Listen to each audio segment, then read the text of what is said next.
Merhaba saygıdeğer halkımız, kıymetli vatandaşlar, merhaba.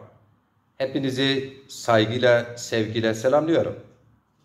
Büyüklerime saygı ve hürmetlerimi bildirirken, küçüklerime sevgilerimi bildiriyorum. Efendim, biliyorsunuz Şubat ayındayız.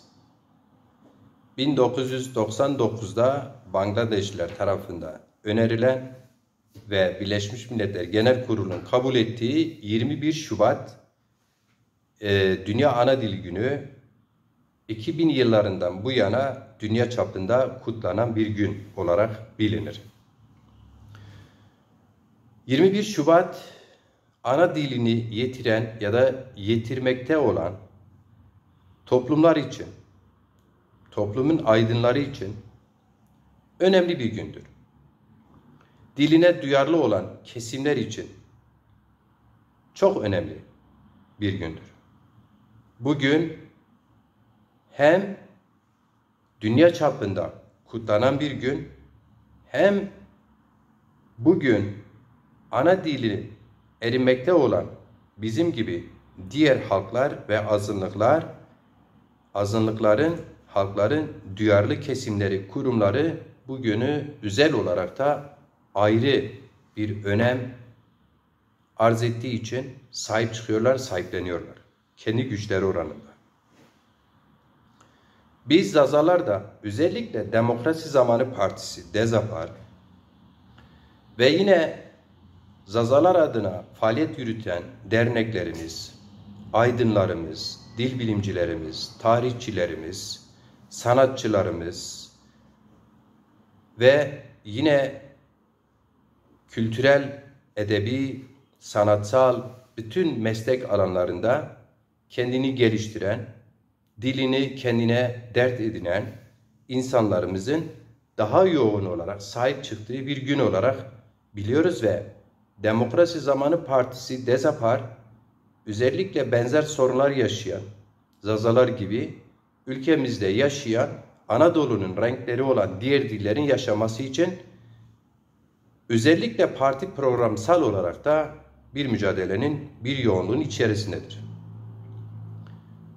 Bu nedenle ben öncelikle Zaza toplumuna Demokrasi Zamanı Partisi adına şu çağrıda bulunuyorum.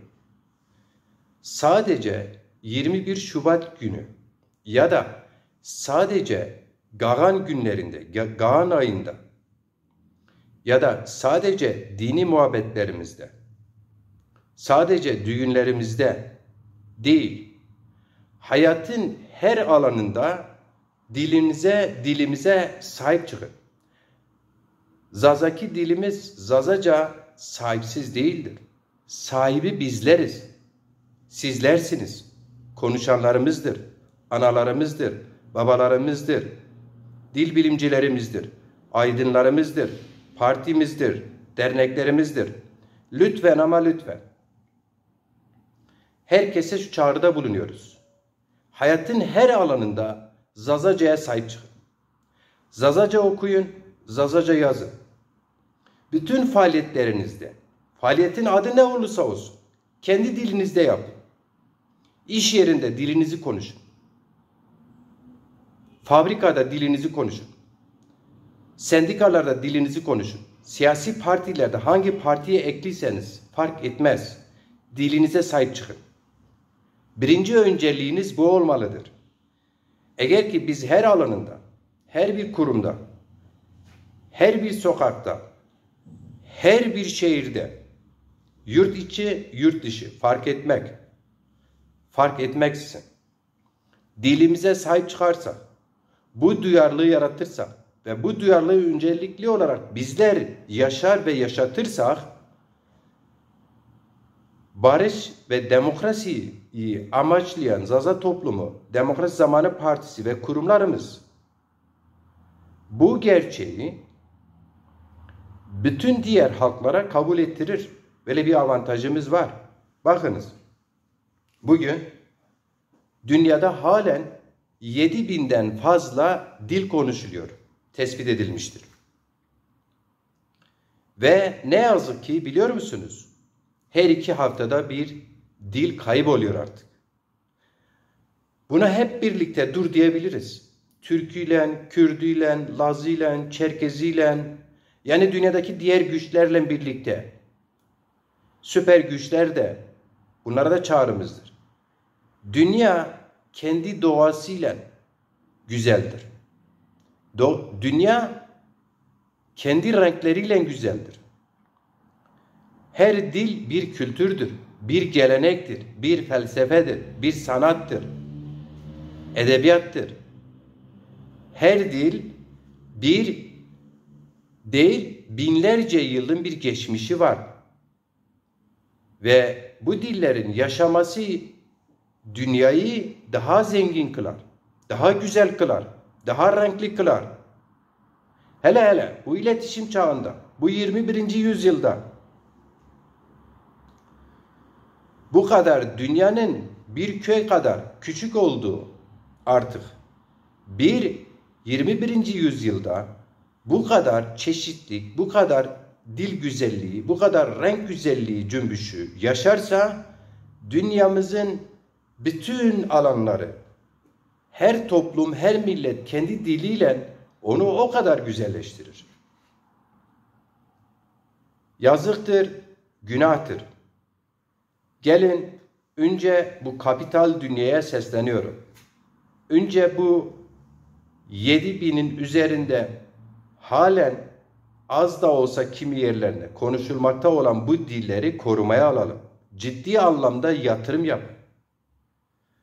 Bakınız biz Demokrasi Zamanı Partisi, DEZAPAR, derneklerimiz, kurumlarımız en fazla zorluk çektiğimiz, duyarlı insanlarımız, aydınlarımız, partimiz dahil en zorluk çektiğimiz alan dilimizi toplumun günceline, gününe, bugününe, her anına getirmek için yürüttüğümüz faaliyetlerde bütün siyasi ambargolar bir yana, medya ve diğer alanların bize kapı açmamalarını bir dezavantaj olduğu gibi maddi olarak da bizlerin yaşadığımız bu sıkıntılardan dolayı binlerce kadromuzun aktif olmamasına sebebiyet veriyor. Gerçekten ey kapitalistler, ey tekçiler, ey ben biz demeyenler, azıcık her bir kurumda duyarlı insanlar var. Varsınız, biliyoruz. Zazaki dilimiz, Zazaca ve Lazca, Çerkezce, Pamakça, bu ülkede, Anadolu'da konuşulan diğer bütün dillerin yaşaması için gelin birlikte el ele verelim, seferber olalım, birlikte halay çekelim, birlikte şarkı söyleyelim, birlikte rengarenk, renk cümbüşü içerisinde el ele, kol kola bu çerçevede hem ülkemize, hem halkımıza, hem halklarımıza, hem geleceğimize sahip çıkalım. Ben uzatmayacağım. Bizim özellikle 21 Şubat'a dair Demokrasi Zamanı Partisi partimizin kendi gücü oranında faaliyetleri var. Ve bugünün anlamına ilişkin bizim ayrıca bir programımız var. 21 Şubat 2025 günü, yani bu ayın 21'inde Cuma günü sabah 11 ile öğleden sonra 14 arasında biz Demokrasi Zamanı Partisi olarak Ankara, başkent Ankara'da Kızılay Meydanı'nda Türkçe 1000 adet Dünya Ana Dil Günü'nün önemi üzerine bildiri dağıtacağız.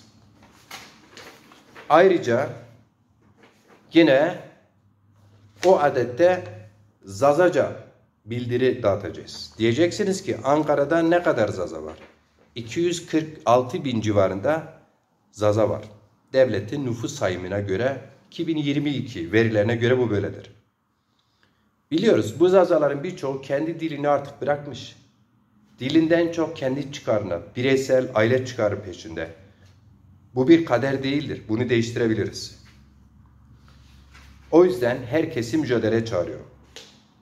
Yine aynı günün akşamında şu afişte gördünüz. Bir de parti genel merkezimizde ana dil günü vesilesiyle etkinliğimiz var. Bu etkinlik Türkçe, Zazaca, Kürtçe şimdilik ama çağrı yapıyoruz. Pamakça, Hemşince, Tatarca, ne kadar dil varsa bu ülkede, kimler varsa Ankara'da o gün gelsinler burada Demokrasi Zamanı Partisi Genel Merkezi'nde programa dahil olsunlar. Kendilerine yer verelim, kendilerini tanıyalım. Birlikte güç doğar, el ele verelim.